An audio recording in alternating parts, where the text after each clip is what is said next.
Hey guys, today I'm tackling the 91 Camaro, trying to convert it to carburation. It's got the TBI, or had the TBI. The TBI is off it right now.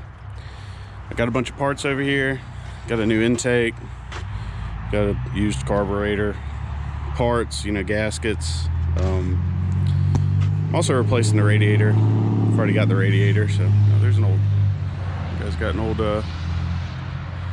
GM product somewhere. Y'all probably can't see that. Anyway, bypass style fuel regulator, odds and ends, make the carburetor work. So, and distributor, HEI distributor. This is gonna be fun. I'll keep you guys updated. Right now I'm just draining the coolant. All right, I got all the bolts out, got everything holding this intake in off, I believe. Took the distributor out, the cap's still sitting there. I made a note of which way the rotor was pointing. They're on the firewall, made a little red mark. So I'm ready to pull this thing. All right, so all I did when I drained the coolant was took the lower radiator hose loose. And apparently that wasn't quite good enough. There was still some coolant, in particular in the back of the block, hung up in there. So I'm gonna have to change my oil. At some point got some coolant in the oil, but whatever, it's no big deal. You can see there's a good bit of carbon in here. I'm gonna get the shop vac out and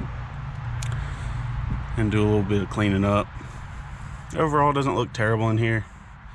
This motor has like 150,000 miles on it, maybe 160, I can't remember. So not terrible. It's a what do you call it, a hydraulic roller cam engine. So, alrighty, we'll get to cleaning up, get ready to put that new intake on. Alright y'all, so I'm hogging the holes on the new intake. Feels a little bit weird, but making it happen. Here's what the engine looks like. I got my silicone and stuff in place, and then I was like, oh crap, I gotta hog these holes out. So that's why the silicone's already down there. I kind of wiped up some of it on the China rails. Give myself a little bit more working time. So, not sure if I'm doing that exhaust crossover thing just right. I'm gonna look that up real quick, but still in the process of hogging it out, test fitting it, hogging it out, test fitting it. But we're making it happen. This is the 2701 intake. So just your standard small block Chevy intake. They make one that you don't have to hog the holes out, but it's like $100 more, I think. So trying to save a little bit of money. All right, y'all, so I had to run to the parts store, grab some carburetor studs.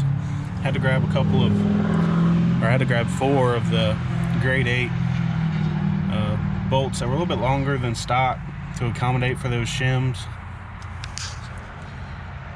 I got those shims off Amazon. I think the company was Speedway Motors. They seem to be doing the trick. Got no complaints there. I think they're about $20 some shipped. I think they were the cheapest people making those shims. Anyway, I'm gonna set the carburetor on there. All right, y'all. About to wrap it up for the day. I'm gonna come back to another day. The pipe thread plugs that I have, I don't think are the same thread. This little heater water outlet is off the old manifold, and it's the wrong thread, and so that's just barely on there. Gonna have to probably buy a new one, new water outlet. The vacuum outlet right there, inlet, whatever you call it, came off the old manifold, and that thread in all right. That was the correct fit threads. That's going to go to the brake booster. Let me see. Carburetor's just kind of sitting on there. I haven't tightened it down. I've still got to trim up my fuel lines here, install my fuel pressure regulator. That's going to be next time I work on it.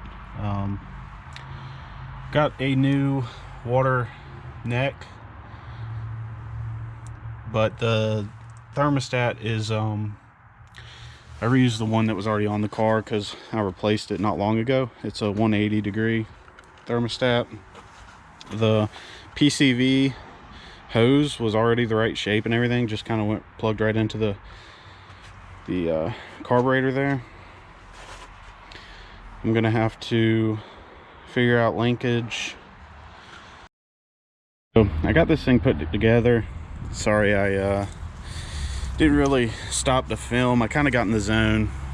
So Saturday was the last time I was filming. Took the day off Sunday, and then I worked on it for a few hours Monday, Tuesday, and Wednesday after work, and today's Thursday. So got all this together, and it runs great. Let me do a cold start. Haven't had this thing running yet today.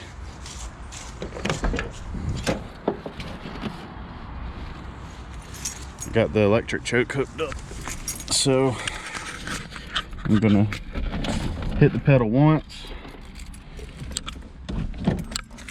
and then make sure we're in neutral. Alrighty, ignition on. Let me turn off the fan. Starts right up.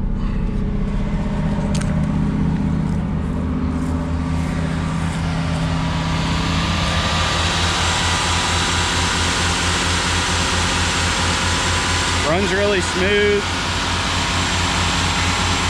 I'm very happy with it. Runs way better than it did before with the electrical issues.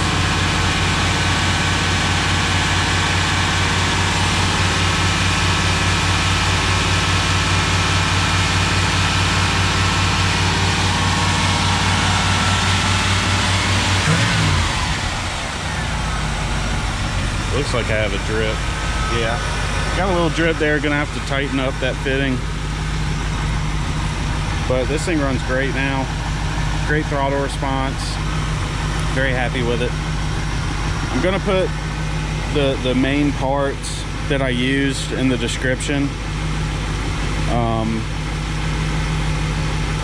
Fuel pressure regulator, intake, carburetor. But there's a lot of little odds and ends that I ran to the local parts store and picked up. Things like a throttle cable bracket. Let's see, what else did I have to pick up? I got a little PCV breather on the passenger side. You can also route that to your air cleaner, but it didn't have enough room on the air cleaner I have. If you had the bigger one, it would probably be fine. Here's where I spliced into the factory fuel lines. There's a bigger one that's 3/8.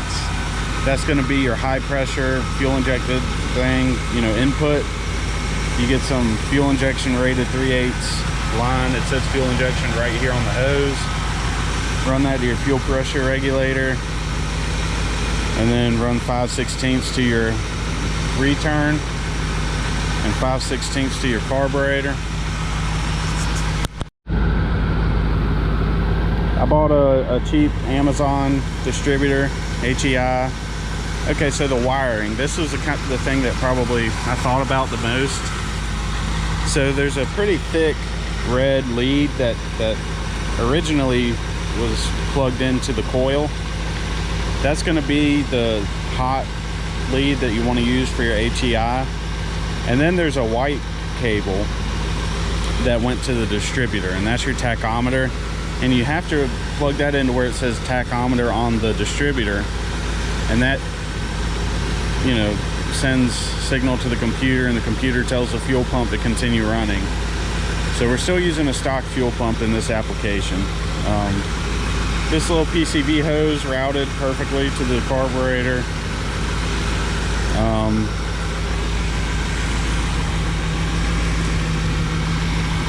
I had to buy some carb studs. I went a little over budget on this thing. I wasn't planning on putting a brand spanking new carburetor on it, but the old one I had, I just didn't have any faith in, and I want this thing to be something I look forward to driving, something's reliable and everything. I don't want old carburetor problems. Also had to buy a battery. That's another expense I didn't budget for, but you need a battery, so I Topped her off with coolant. Probably gonna need to top her off again after it runs for a while. Probably some air bubbles in the system working their way out. But overall, I'm very happy with it. Obviously, I got a little fuel drip over there I need to address, but other than that, it really started right up. I had to play with the ignition timing.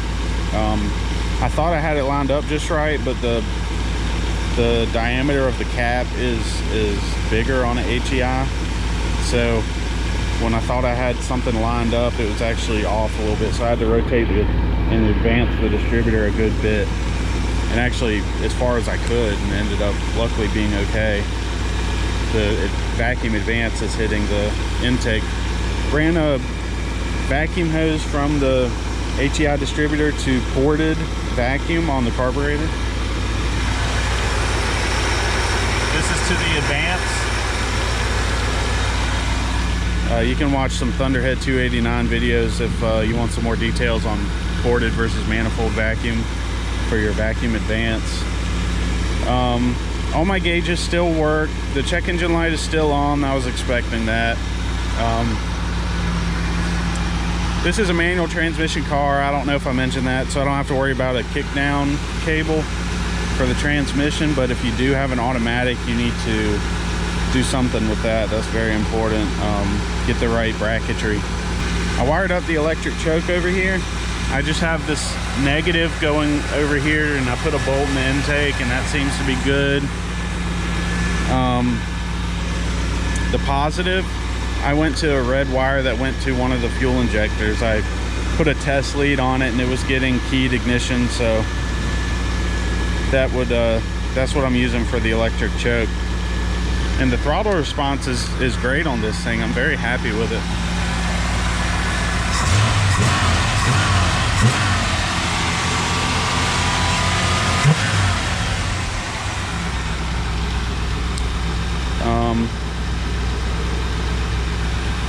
I haven't totaled up all the money I've spent doing this conversion.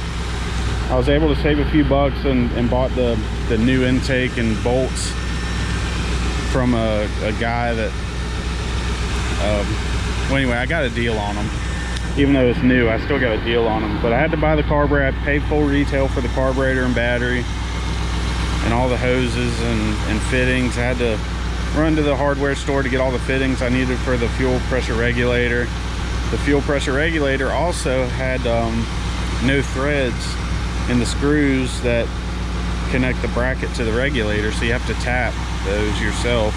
Luckily, I had a little Harbor Freight tap kit, and I was able to make that work. That's a little bit annoying, but those are just a couple of the hurdles. I spent about 8 hours working on this thing on Saturday, and then 3 hours each night after work, Monday, Tuesday, Wednesday. So, you know, this is a pretty big job. It helps if you kind of have an understanding of where all your vacuum lines are going to and what they function, and which ones you need to keep, which ones you don't. One thing I haven't figured out just yet is the blend door, or whatever you call it, for the air inside the cab. Only blows on defrost now. Before you could switch it to floor and vent. So I think I disconnected a vacuum hose in here that I shouldn't have, so I need to find that and plug that back in. But yeah, I'm really happy with it. If you're having intermittent, you know, computer problems, distributor problems, just pulling your hair out with these old Camaros, TBIs, you know, trucks, whatever's got a TBI on it, and you're familiar with carburetors already, like I am, this is definitely a good swap if you don't mind altering a car. Obviously, this isn't gonna, I don't think this would probably help the resale value, but to make it usable, you know, it's worthwhile. So alrighty guys, if you got any questions, put them in the comments. I'll respond to them. Y'all have a blessed day.